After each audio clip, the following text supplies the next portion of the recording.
Welcome to this third lecture in Logic. In the last lecture we studied categorical statements that relate to classes of things to one another. For example, all trees are plants. In this lecture we will begin to study the logic of propositions more generally. So really speaking, a proposition is just another word for a statement, that is a sentence that is either true or false. Instead of studying how classes of things relate to one another, propositional logic studies how propositions relate to one another. So we want to understand how the truth of one proposition relates to the truth of other propositions. So consider the two propositions. You want to do well in logic, and you should do the homework exercises. Now we can consider the syllogism. 1. If you want to do well in logic, then you should do the homework exercises. 2. You do want to do well in logic, so you should do the homework exercises. So now we have a syllogism here because we have two premises that are offered in support of a conclusion. So now consider these two propositions. P, you don't want to get wet, and Q, you should not go out in a storm. Then we can consider the following syllogism. 1. If you don't want to get wet, then you should not go out in a storm. 2. You don't want to get wet. And 3. So you should not go out in a storm. And so again, this is a syllogism because we have two premises offered in support of a conclusion. Now, if you can see these two syllogisms, they seem to have, although they're kind of complete different things, they seem to have a lot in common. They seem to use the same pattern of reasoning. And so we use the language of an argument form. So an argument form is a pattern of reasoning. For example, if P, then Q. P, so Q. And we see that really if you substitute the P's and Q's into here, then you get either this argument, this syllogism here, or this syllogism here. So these are what are called substitution instances of the argument form. If P then Q, P so Q. So the precise definition of a substitution instance of an argument is an argument that results from uniformly replacing the variables in that form with statements or terms. So if you were just to put P into that you don't want to get wet into here, and Q you should not go out in a storm, then you just replace all those and you get this substitution instance here. Now, a valid argument form is one in which every substitution instance is a valid argument. For example, if P then Q, P so Q. So we see that if P then Q is true and P is true, then it necessarily follows that Q is true. So this is the criterion for a valid argument. Now, formally valid argument is one that is valid in virtue of its form. For example, what we just saw above. If you want to do well in logic, then you should do your homework exercises. You do want to do well in logic, so you should do the homework exercises. Now, in the next few classes, we'll be looking at how to show an argument is formally valid. So let's now consider conditional statements. A conditional statement is an if-then statement, often simply called a conditional. For example, we have the conditional, if you want to do well in logic, then you should do the homework exercises. The if clause of a conditional is its antecedent, and the then clause of a conditional is its consequent. Now, not every argument form is valid. An invalid argument form is one which admits substitution instances where the premises are true and the conclusion is false. So when this happens, a counterexample is a substitution instance of an invalid argument form in which the premises are true and the conclusion is false. And we'll see an example of this in a moment. A good counterexample is one in which the premises are obviously true and the conclusion is obviously false. And a formal fallacy is any argument that is a substitution instance of an invalid argument form. Now, many people commit formal fallacies without even realizing it. And two famous examples are affirming the consequent and denying the antecedent. So the affirming the consequent has the form if P then Q, Q so P. So we could consider an example of affirming the consequent. If you do all the homework exercises, then you are likely to do well in the exam. You are likely to do well in the exam, so you do all the homework exercises. And so we see that we have a P here, and we have substituting Q in the green. But to see that this is an invalid argument form, a formally invalid argument, we can just try the counterexample. So if the moon is made of cheese, then the 1969 moon landing is a remarkable achievement. Now I think this seems to be true because it must be especially challenging landing on an object made of cheese. And then you've got the 1969 moon landing is a remarkable achievement. That seems obviously true as well. And so if you affirm the consequent, then you would conclude that the moon is made of cheese, which is obviously false. So this is a formally invalid argument. And so we see that we have the substitution instances of P and Q that go into the same form of affirming the consequent. As for the fallacy of denying the antecedent, this has the form if P then Q, not P so not Q. And we can consider a similar kind of example to what we've been doing. So the example of affirming the consequent, if you do all the homework exercises, then you are likely to do well in the exam. You do not do all the homework exercises, so you are not likely to do well in the exam. So here we have P. We see that if we substitute P in substitution instance, you get the argument here, where and the green is the Q proposition. But we also see again a counter example based on this moon example. If the moon is made of cheese, then the 1969 moon landing is a remarkable achievement. That's the same proposition as we had before, and the moon is not made of cheese, and so we conclude that the 1969 moon landing is not a remarkable achievement. And most people would say that the premises 1 and 2 are obviously true, and that the conclusion is false. And again, you see that there's how you do the substitution instances there, from how you get that from the argument form. Now there are three main steps in showing validity. So given an argument written in English prose, in order to show it is formally valid, you need to be able to do the following. So first you need to identify the premises and the conclusion of the argument. Then you need to symbolize the premises and conclusions of the argument into well-formed formulae. And you need to use the rules of formal proof to show that the well-formed formulae conclusion and the well-formed formulae premises are necessarily follows from the well-formed premises. So let's look at identifying the premises and the conclusions of the argument. So let's consider the following paragraph. So it is not always moral to save 5 lives at the cost of 1 life.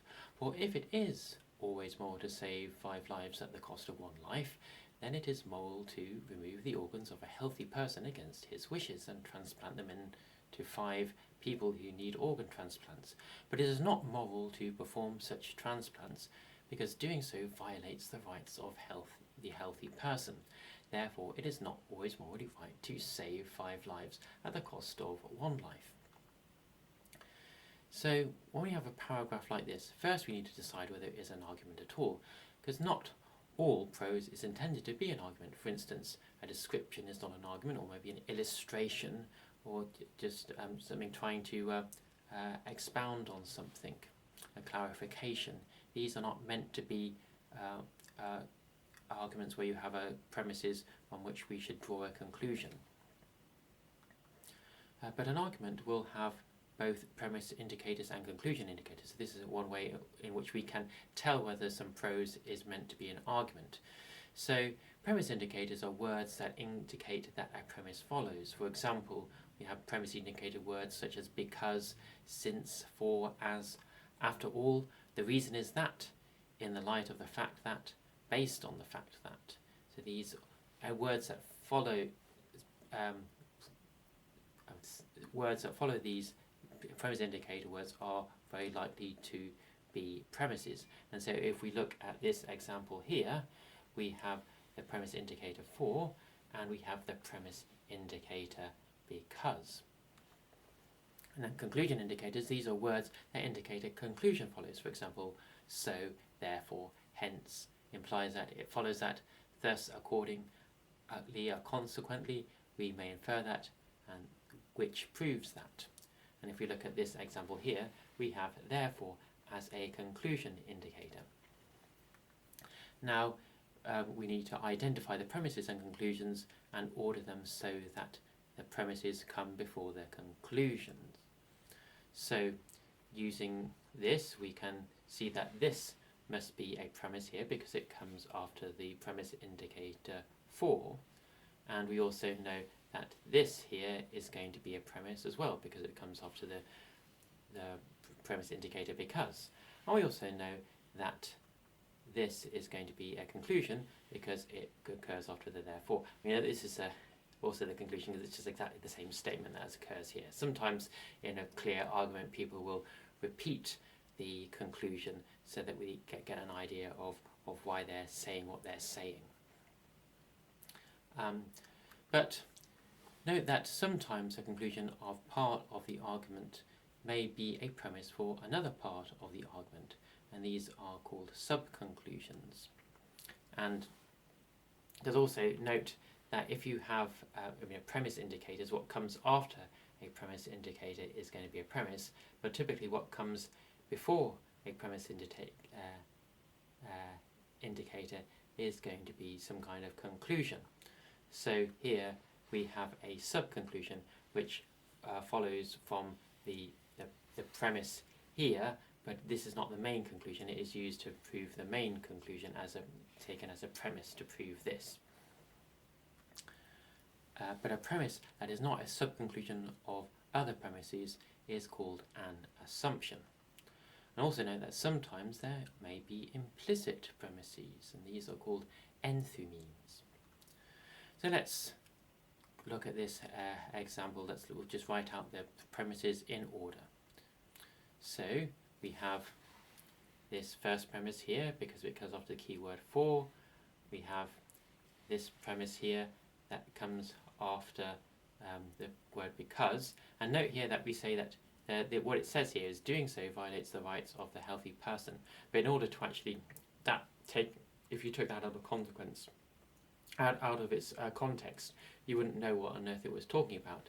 So we have to, when you actually write out the premise, we write out the full context of what we're talking about. So you say removing the organs of a healthy person against his wishes and transplanting them in 5 people who need organ transplants violates the rights of the healthy person. And then we have one more premise, which is the one that is going to be used. This is sort of sub-conclusion. So it is not moral to perform such transplants. So that goes down there. And then we have the conclusion, which is so it is not always moral to save 5 lives at the cost of 1 life. And notice that we've left a space here, but this is for the enthymeme, because if we take this, it is we still need to have notice that there's still a implicit premise missing, and so the implicit premise is going to be this. So when you have to think about what we're saying. So we'll be able to see the implicit premise more clearly when we actually do the formal proof. So this will be, if removing the organs of a healthy person against his wishes and transplanting them in 5 people who need organ transplants violates the rights of a person, then it is not moral to remove the organs of a healthy person against his wishes and transplant them in 5 people who need organ transplants. So this might seem like a very obvious premise, but sometimes you come across kind of weird moral outlooks where people might deny this for some bizarre reason. So it's worth putting it in explicitly. So we have identify the premises and the conclusions of the argument. So the next step is to symbolize the premises and the conclusion of the argument into well-formed formulae.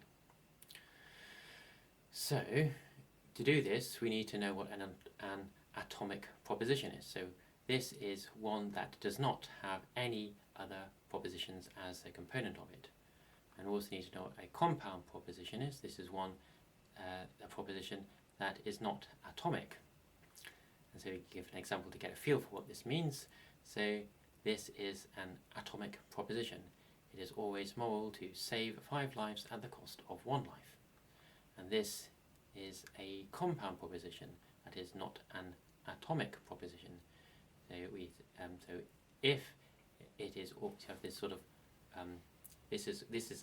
the green is an atomic proposition here. So if it is always moral to save 5 lives at the cost of 1 life, we have another atomic proposition here, then it is moral to remove the organs of a healthy person against his wishes and transplant them in 5 people who need organ transplants. And so lowercase letters are used to represent atomic propositions, or or sometimes you can use capital letters as well, but single letters are used to represent atomic propositions. And so we could use P to represent it is always moral to save 5 lives at the cost of 1 life. And we could use Q to represent it is moral to remove the organs of a healthy person against his wishes and transplant them in 5 people who need organ transplants. And symbols are used to represent the logical constructs that form compound compositions out of atomic propositions. For example, we use the arrow to represent if-then statements.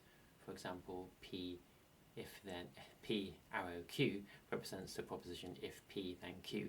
And often when you see the arrow here, I'll often just say P implies Q, because it's easier than say if P then Q. And so when we come to symbolizing propositions, we need to be aware that there are various logical constructs that we need to translate.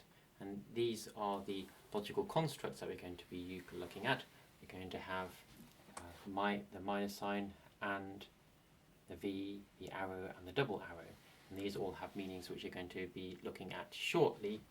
And we also know that there is the 3 dots, which means therefore, and there is also the assertion symbol that we'll also be describing shortly. So let's look at the logical construct negation. The minus sign symbolizes negation, that is, it is used to translate the word not. For example, minus P would be the proposition it is not always moral to save 5 lives at the cost of 1 life, where P is the statement it is always moral to save 5 lives at the cost of 1 life. And they have various stylistic variants that you need to be aware of when you're translating these propositions into a minus P kind of form. So for example, the same thing might be written as it is not the case that it is always moral to save 5 lives at the cost of 1 life. Another variant would be it is false that it is always moral to save 5 lives at the cost of 1 life. Another variant is it is not true that it is always moral to save 5 lives at the cost of 1 life. Another variant, saving 5 lives at the cost of 1 life fails to always be moral. So let's look at the next logical construct, the conjunction. So the ampersand symbol is used to symbolize conjunction, that is, it translates the English words and. For example, if we have the proposition organ transplants can be moral, and the S is the proposition murder is immoral, then the conjunction R and S is going to be the proposition organ transplants can be moral and murder is immoral. And also be aware of that various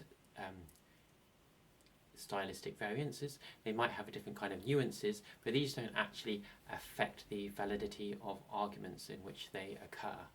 So, for example, one variant will be organ transplants can be moral, but murder is immoral. And then another variant is organ transplants can be moral, however, murder is immoral. Another variant is while organ transplants can be moral, murder is immoral. Another variant is although organ transplants can be moral, murder is immoral.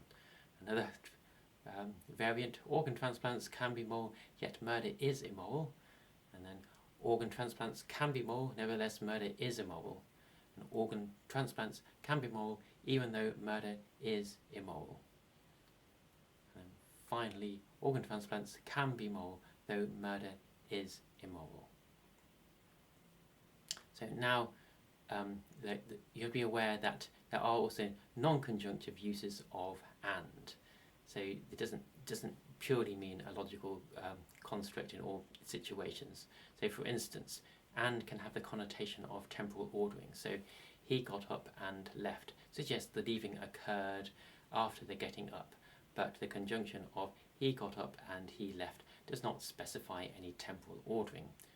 Another thing to be aware of is that and can sometimes convey relationships. So when we say Alice and Bob are married, this suggests that Alice and Bob are married to each other, whereas the conjunction of Alice is married and Bob is married does not suggest that they are married to each other.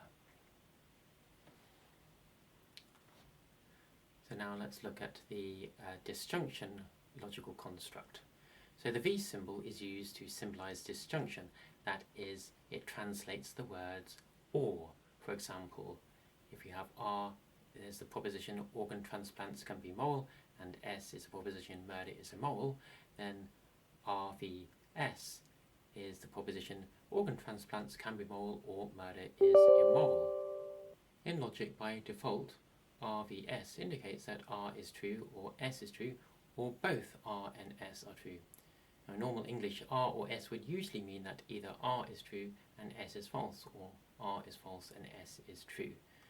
So in case of ambiguity, you need to be charitable, that is, consider what interpretation is most likely to give rise to a valid argument. And once again, there's stylistic variants for the use of the V symbol. So organ transplants can be moral and or murder is immoral. Another variant would be either organ transplants can be moral or murder is immoral, or both. And this is the one that probably catches most people out. Organ transplants can be moral unless murder is immoral. But if you think of, just think it through, that in the cases if when either of those is true, that it should follow in this case. So and then we come to the conditional, which we've looked at already, but now we look at it in a symbolic form. So the arrow symbol is used to symbolize conditionals, that is, if-then statements. For example, if we have P is the statement organ transplants are always moral, and Q is the statement murder is sometimes moral, then P implies Q would be the statement if organ transplants are always moral, then murder is sometimes moral. We have lots of stylistic variants. So one variant would be given that organ transplants are always moral, murder is sometimes moral. Another variant is murder is sometimes moral, given that organ transplants are always moral. Another variant is always assuming that organ transplants are always moral, murder is sometimes moral. Another variant is murder is sometimes moral, assuming that organ transplants are always moral. Another transplant is another variant is provided that organ transplants are always moral, murder is sometimes moral. Another variant is murder is sometimes moral, provided that organ transplants are always moral. And another variant is on the condition that organ transplants are always moral, murder is sometimes moral. And then we have another variant, murder is sometimes moral on the condition that organ transplants are always moral. And murder is sometimes moral if organ transplants are always moral. And organ transplants are always moral only if murder is sometimes moral.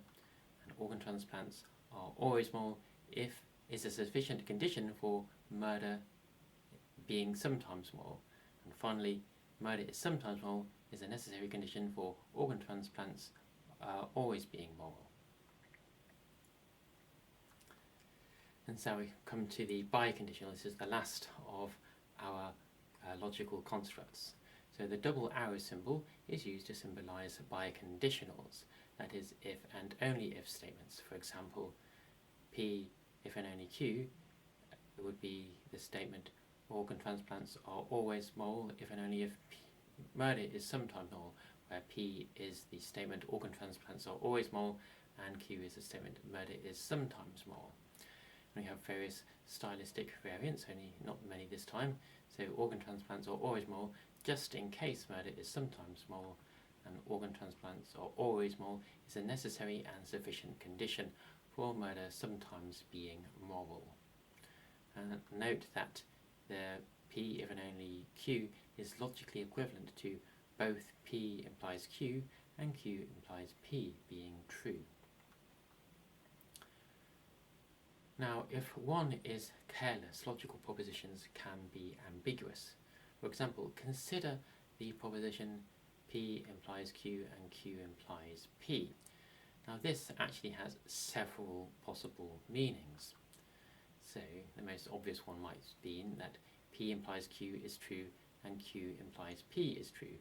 And we write this like this. We're using the brackets, that P implies Q is true and Q implies P is true.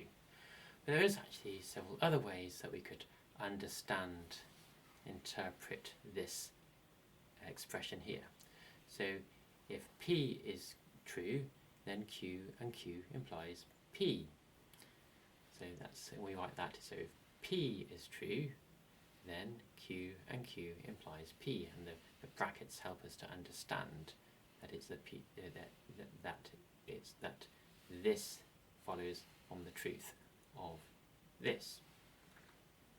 Another possibility would be if P is true, then both Q is true, and if P is true, then both Q is true and Q implies P is true. And so we symbolize it as P implies Q and Q implies P. So it's that this is true and this is true if this is true, and we use the brackets to indicate that. Another possibility would be if P implies Q and Q, then P is true. We write that if P implies Q and Q, then P follows. So if this is true, then this is true, and the brackets help us to see that that's the equivalent to that. And then finally, if both P implies Q is true and Q is true, then P is true.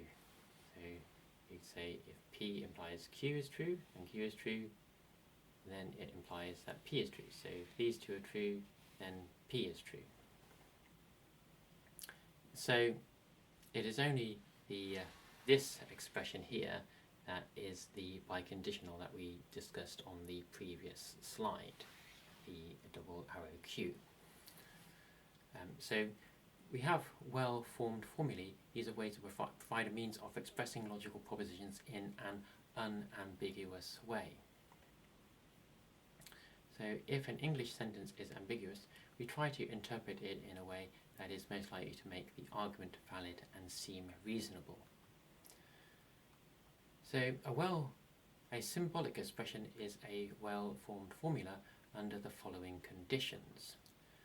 Firstly, a single letter standing for an atomic proposition is a well-found formula. So we could have, I think we can have lowercase p or uppercase p for well-founded formula. So if P is a well-founded formula, then so is minus B. And if P and Q are well-founded formulae, then so is P and Q. And if P and Q are well-founded formulae, then so is P v Q. And if P and Q are well-founded formula, then so is P implies Q. And if P and Q are well-founded formulae, then so is P if and only if Q. So if a symbolic expression cannot be generated according to the above rules, then it is not a well-founded, well-formed formulae.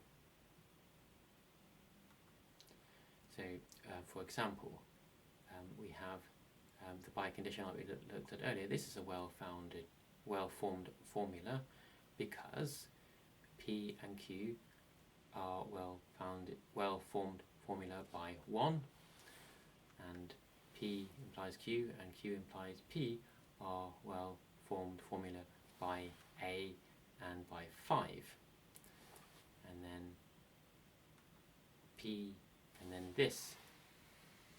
This is going to be a well-formed formula by B and by 3.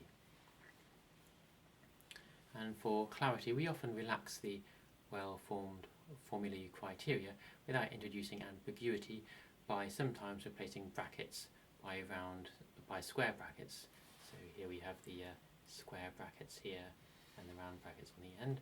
And sometimes we can remove the outer brackets as well. So these are kind of relaxations to the well-formed formulae criteria. So let's recall our paragraph again. And we had this, we formed this this list of premises and the conclusion down here. So now we want to symbolize this. So we have the atomic statements. P is it is always moral to save 5 lives at the cost of 1 life. So we find that that occurs up here and it occurs down here. But we note that we have the not here. So that's going to be not P, this statement here. And then we have the atomic statement. It is moral to remove the organs of a healthy person against his wishes and transplant them in 5 people who need organ transplants. So we see that Q occurs in 3 places. It occurs up here, and it occurs here, and it occurs here. But notice that we have the not here again, so this is going to be not Q. And then we let R be the statement removing the organs of a healthy person against his wishes and transplanting them in 5 people who need organ transplants violates the rights of the healthy person. So here we see that that occurs here, and then we also have it here as well. So here is in the antecedent of this this conditional here. And so now we can write the we see that just replacing all these these statements by the corresponding letters and the using the same logical constructs and the nots, we end up with this symbolic form. So 1 would be P implies Q, 2 would be R, 3 would be R implies minus Q, 4 would be minus Q, and therefore 5 would be minus P. As we could say, these are here, just keeping track which are assumptions and which is the conclusion. And so we have symbolized the premises and conclusions of the argument into well-formed formulae. Now finally, we need to use the rules of formal logic, the rules of formal proof, to show that the well-formed formulae conclusion necessarily follow from the well-formed formulae premises. So, as we have already seen, sometimes we will produce arguments that are invalid, for instance, affirming the consequent or denying the antecedent. Therefore, once we understand the assumptions a person is making in his or her argument and the conclusion of the person is trying to establish, we need to see if the truth of the conclusion necessarily follows from the truth of the person's assumptions. Now, one way to show this is to produce a formal proof. So a formal proof consists of the following. It has firstly a numbered list of statements, some of which are assumptions. So we just consider this example here. So these are the numbered statements in the formal proof. And it also has annotations next to each statement indicating the assumptions on which the truth of the statements depends. So I'll just give you an example first and I'll explain it later. So this would be the assumptions column. This is the annotations here saying the assumptions on which, so this would say that minus P depends on premises 1, 2 and 3. And then also the formal proof has the rule according to which the statement has been derived. And so these are going to be explaining what these are here, A, and these things here. This is what we're going to be doing shortly, explaining what this column means here, the rule column. So the last statement of this list of statements is the conclusion of the formal proof. The formal proof proves that the conclusion necessarily follows from the truth of the assumptions specified. And there are 11 rules we are allowed to use, and these are named as follows with annotations in brackets. And we are going to now look, just have enough time to look at these 3 rules: the rule of assumption, the rule of Modus Ponendo Ponens, and the rule of Modus Tollendo Tollens. So let's look at the rule of assumption. So the rule of assumption states that one can introduce a statement at any point in a formal proof by doing the following. First, you write a statement in the numbered statement column, giving it the number 1 if it occurs on the first line, 2 if it occurs on the second line, etc. So consider this example here. We write the P implies Q here in the numbered statement column. It's on the first line, so we have number 1 here, and then we write the same number in the assumptions column, so you write 1 here, and then we write an A in the A column here. So that's an example. Another example would be if we just write R in the second row here, so we give it a numbered statement 2, and then we write 2 here in the assumptions column, and we write A again in the rule column. And another example, you have P, R implies minus Q in the numbered statement column, and we write 3 in the assumptions column, and we write A again in the rule column. So let's look at the next rule. So the rule of Modus Ponendo Ponens. So Modus Ponendo Ponens literally means the method of putting by putting. So the rule of Modus Ponendo Ponens, also just Modus Ponens, states that if among the statements in the numbered statement column we find a statement A, for example, and a conditional A implies B, for example, then where the statement A occurs as the antecedent, then we can introduce a new statement by doing the following. So we write the new statement B in the numbered statements column, giving it a number corresponding to the line it is on. So we take this example that we've been working with again. So we see that we have R here. We have R implies minus Q. So R here corresponds to A, and minus Q corresponds to B. So here we are going to write because we write the new statement B in the numbered statement column, giving it the number corresponding to the line it's on. So we're going to write minus Q and 4 here, because this is what B is minus Q in this example.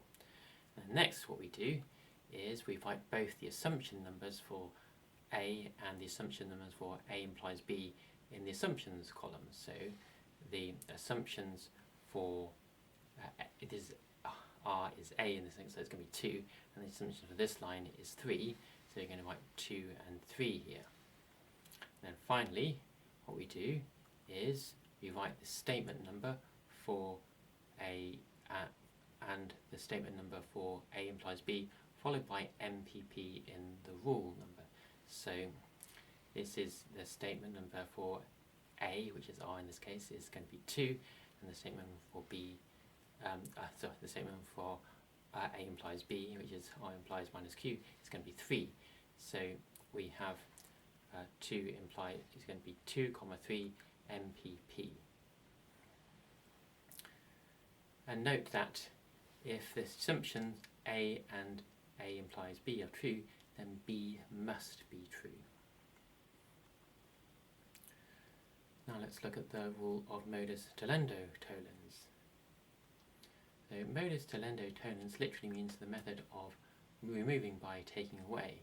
So the rule of Modus Tollendo Tollens also goes by Modus Tollens, and it states that if among the statements in the numbered statement column we find a statement minus B, for example, and a conditional A implies B, for example, where the statement B occurs as its consequent, then we can introduce a new statement by doing the following. So we write the new statement minus a in the numbered statement column, giving it a number corresponding to the line it is on. So we have this example here again. So we see that we have P implies Q. So this is like the A implies B, and we also have minus Q, that would be minus B. So according to this rule here, we write minus A, so A is going to be P, so minus A is going to be minus P. So we can write minus P, and it's on line 5, so we have 5 minus P.